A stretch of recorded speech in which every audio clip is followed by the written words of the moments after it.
Selama lebih dari 1000 tahun, Konstantinopel bukan sekadar kota. Ia adalah simbol keabadian Romawi di timur. Sebuah benteng iman yang berdiri di persimpangan dunia, dikelilingi oleh perairan Bosforos yang ganas dan Golden Horn yang tenang.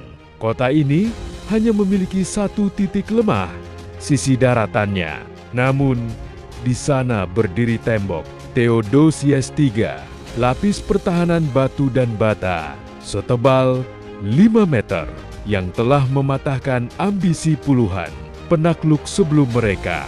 Di dunia Islam, kota ini adalah teka-teki suci, sebuah janji yang ditinggalkan oleh lisan kenabian 8 abad sebelumnya. Kota itu akan jatuh, kata nubuat itu, dan setiap penguasa Muslim, dari Bani Umayyah hingga Utsmaniyah, bermimpi menjadi sosok yang disebut sebagai sebaik-baik pemimpin. Namun, sejarah hanya mencatat kegagalan.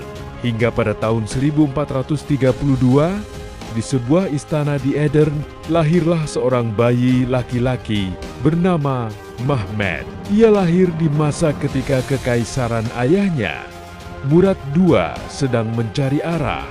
Mehmed tidak tumbuh dengan dongeng pengantar tidur biasa. Ia tumbuh dengan peta, bintang, dan bayang-bayang tembok yang belum pernah ia lihat, namun sudah ia taklukkan di dalam mimpinya. Naiknya Mehmed kedua ke tahta untuk kedua kalinya pada usia 19 tahun disambut dengan keraguan oleh kawan dan tawa oleh lawan. Bagi Kaisar Romawi Konstantin XI, Mehmed hanyalah pemuda emosional yang mudah dikendalikan. Namun, mereka salah menilai kedalaman intelektualnya. Mehmed adalah seorang poliglot. Ia fasih berbicara dalam bahasa Arab, Persia, Yunani, Latin, hingga Slavia. Ia mempelajari sejarah Alexander Agung dan Julius Caesar bukan untuk mengagumi mereka, tapi untuk melampaui mereka. Langkah strategis pertamanya adalah mengunci tenggorokan Konstantinopel di titik tersempit Selat Bosphorus. Ia memerintahkan pembangunan benteng raksasa, Rumelihisari. Ribuan pekerja dikerahkan. Batu demi batu disusun dengan presisi matematis hanya dalam 4 bulan. Dengan benteng ini, Mehmed memegang kendali penuh atas arus logistik dari Laut Hitam. Setiap kapal yang lewat harus membayar upeti atau tenggelam oleh meriam pantai.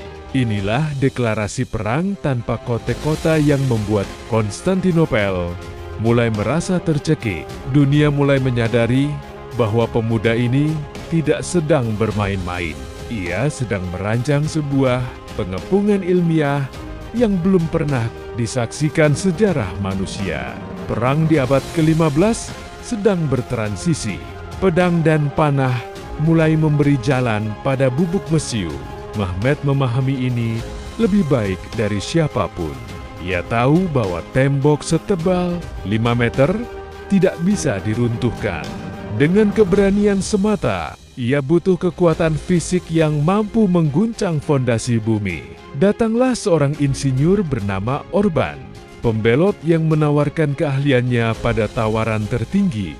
Mehmed memberikan semua sumber daya yang diminta: perunggu murni, tenaga kerja, dan visi. Hasilnya adalah Basilika, sebuah monster perunggu sepanjang 8 meter. Meriam ini mampu melontarkan bola batu seberat 600 kg, sejauh lebih dari 1 mil. Untuk membawanya dari Edirne ke garis depan, dibutuhkan 60 ekor lembu dan ratusan prajurit untuk meratakan jalan. Ini adalah logistik yang mengerikan. Setiap kali meriam ini ditembakkan, suaranya menggelegar hingga jarak puluhan kilometer, meruntuhkan moral penduduk di dalam kota. Namun, meriam ini memiliki kelemahan. Ia sangat panas dan hanya bisa ditembakkan beberapa kali sehari. Perang ini menjadi perlombaan waktu antara kekuatan penghancur meriam Ottoman dan kecepatan perbaikan tembok oleh penduduk Bizantium di malam hari.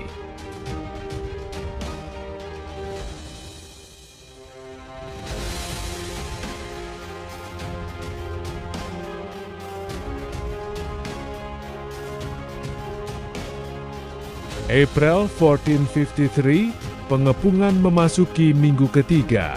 Frustrasi mulai merayap di kamp Ottoman. Rantai besi raksasa yang membentang di mulut Teluk Golden Horn tidak tergoyahkan, melindungi armada laut Bizantium dan mencegah serangan dari sisi air yang lebih lemah. Tanpa menguasai Golden Horn, penaklukan adalah mustahil. Di tengah keputusasaan para jenderalnya, Mehmed melahirkan rencana yang terdengar seperti kegilaan murni bagi nalar manusia saat itu. Ia memerintahkan pasukannya untuk memindahkan armada lautnya lewat darat. Ribuan batang pohon zaitun dipotong, dilumuri lemak hewan, dan dijadikan landasan luncur. Dalam satu malam yang menentukan, 70 kapal perang ditarik mendaki perbukitan Galata yang terjal. Di bawah perlindungan kegelapan dan suara drum yang menyamarkan bising, kapal-kapal itu berlayar di atas tanah. Ketika fajar menyingsing, penduduk Konstantinopel terbangun dengan pemandangan yang tak masuk akal. Armada Ottoman telah berada di dalam teluk mereka. Logika perang telah dipatahkan. Mehmed tidak hanya memindahkan kapal, ia memindahkan batas-batas apa yang dianggap mungkin oleh manusia. 29 Mei tahun 1453, malam sebelumnya, ribuan obor dinyalakan di kamp Ottoman, menciptakan lautan api yang mengepung kota dari segala penjuru. Suara zikir dan doa bergema, kontras dengan lonceng gereja yang berdentang panik di dalam kota. Fajar belum lagi menyingsing ketika gelombang pertama serangan dimulai. Mehmed mengirimkan pasukan reguler untuk melemahkan pertahanan, diikuti oleh pasukan Anatolia. Namun kuncinya ada pada gelombang terakhir. Pasukan Janissary, elit yang tak kenal takut. Pertempuran terjadi di sela-sela debu reruntuhan. Tembok yang dihantam meriam tanpa henti.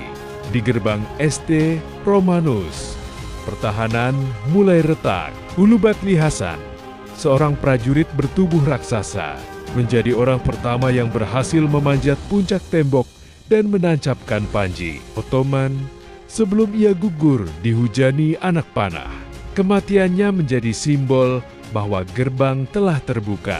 Kekaisaran Romawi Timur yang telah bertahan selama 11 abad akhirnya runtuh dalam hitungan jam.